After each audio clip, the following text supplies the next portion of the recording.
Аваасаа яаж сэтгэх юм? Яг энэ хатгыг яг хэний авч явах вэ?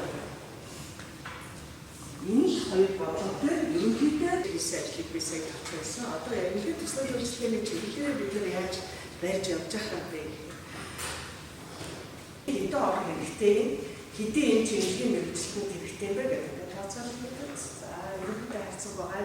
Дараа нь ихний тохиолдолд бүртгэгдэж ирсэн 1 сарын 10-нд одоо юу орны төлөвлөлт хийсэн. Тэгээд бид нар хатаа явуулсан. За хацаг мэргэжилт хийх юм. Тэрнээс нэг 500 гаруй тэгэхээр тооцоолол ингээд одоо хийх яваад байдаг. За энэ 2 саяас давтсан манай хүмүүс өвчин 1% дахиад ирэх юм бол 32 80%. Өөрөөр хэлбэл 20 гаруй мянган хүнийг бол та бүхэн одоо